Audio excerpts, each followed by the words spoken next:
Good morning, Your Honor, Mr. Chair. Ako po si Bryce Erickson Hernandez, dating Assistant District Engineer ng Bulacan 1st District Engineering Office. Ako po ay na-contempt kahapon sa Senate Blue Ribbon Committee. Habang ako po ay nakadetain, nakapag-isip po ako at nagdesisyon na maglabas ng ilang nalalaman ko sa flood control project base po sa aking natatandaan sa ngayon. Tama po si Senator Lacson na ang mga engineers ng DPWH ay tila naging legman o bagman na lang.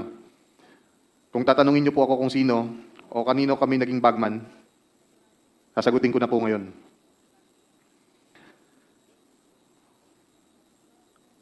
Sabi ni Senator Marcoleta kahapon, ligtas ka na. Hindi po ito totoo.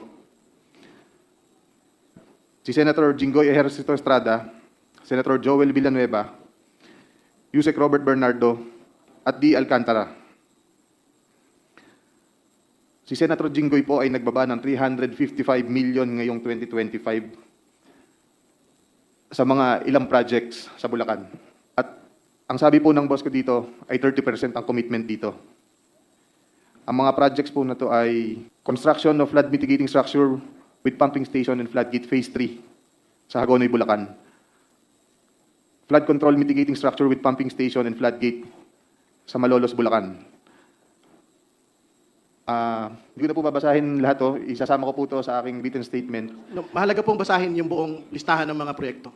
Sige po, These are Your the line items that everyone has been talking about, so I think the nation deserves to know which particular line items that are in the GAA that are being implemented for these particular personalities. Mr. Chair, may I also request that he be directed to read the entirety of his salaysay? Yes, And yes. not to select a portion of his salaysay. Para Yes, po he will. klaro. I think he will be required to read the entire, but we need the specific line item in the General Appropriations Act to be able to tie these particular projects to political personalities, not just DPWH engineers, not just contractors. Please proceed. Mr. Chair, may I also ask that the amounts also be read? Yes, I think if it- it's important that the public will also know the Yes, amounts. if it is available, Engineer Hernandez, please mention the amount as well. Mr. Chair, saglit na interjection lang.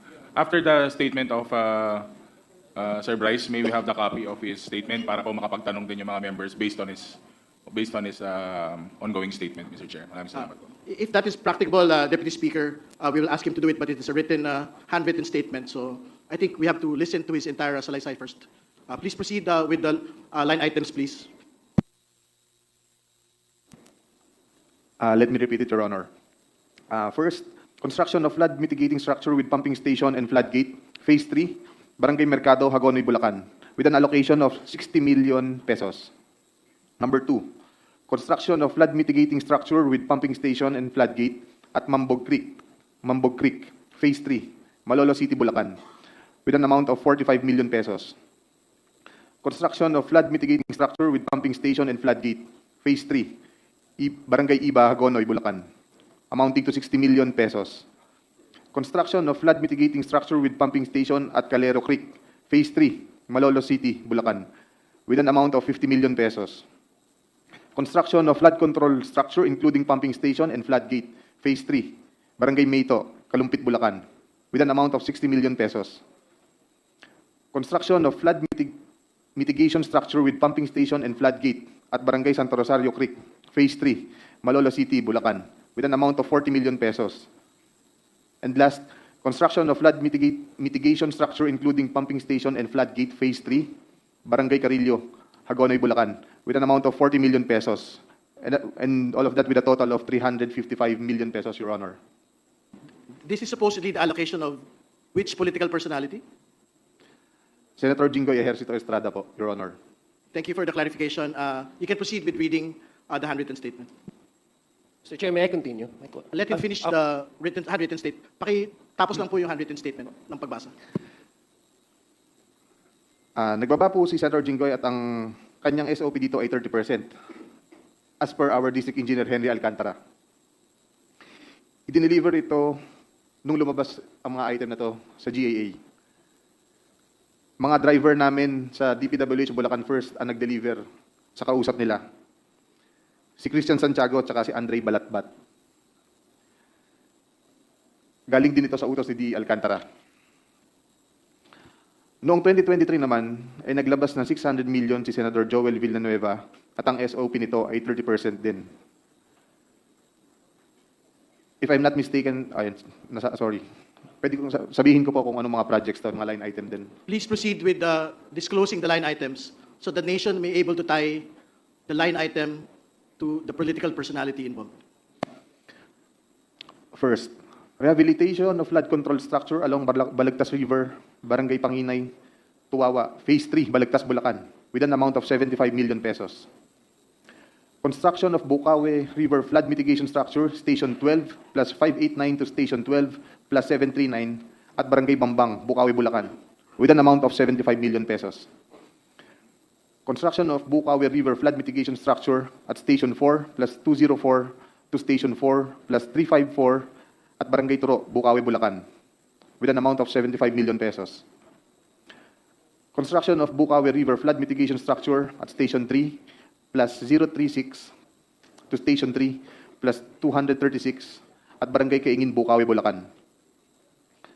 Construction of, this also has an amount of 75 million pesos. Number 5, construction of Bukawe River Flood Mitigation Structure at Station 5 plus 466 to Station 5 plus 667 at Barangay Bunlo, Bukawe, Bulacan, with also an amount of 75 million pesos. Construction of Balagtas River Flood Mitigation Structure at Station 3 plus 533 to Station 3 plus 683 at Barangay Santol, Balagtas, Bulacan, with an amount of 75 million pesos also. Construction of Balagtas River Flood Mitigation Structure at Station 7 plus 654 to Station 7 plus 804 at Barangay Dalig, Balagtas, Bulacan, also with an amount of 75 million pesos. And last is the construction of Balagtas River Flood Mitigation Structure at Station 14 plus 124 to Station 14 to 200 plus 274 at Barangay San Juan, Balagtas, Bulacan, also with an amount of 75 million pesos. And all in all, with a total of 600 million pesos.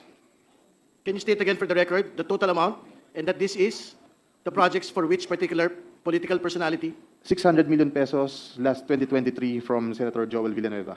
Thank you. Please proceed with your handwritten statement. At ang SOP nito ay 30% din. Binigay din ito nung lumabas sa GAA at i-deliver sa bahay niya sa Bukawe ni D. Alcantara at dating hepe ng aming construction si Engineer JP Mendoza. Si D. Alcantara namin ang masasabing chief implementor. Siya po ang kumakausap sa lahat ng politiko na involved dito. At least 3% po siya sa lahat ng projects na dumadaan sa opisina namin. At pinapasabi pa nga sa amin sa mga kontraktor na kung gusto nyong magkaroon ng maraming projects sa susunod, ay magbigay kayo ng additional na 2% sa kanya. Parang finder's fee daw. Si D.E. Henry Alcantara po ang usually nagde-deliver sa mga politiko at kay Yusek Robert Bernardo po. Pasensya na po, ito pa lang po ang aking mga masasabi sa ngayon. Mabigyan lang po ako ng sapat na oras pagkakataon na makausap ang aking mga abogado. Handa na po akong maglabas ng lahat ng nalalaman ko pa. Maraming salamat po. Mr. Chair.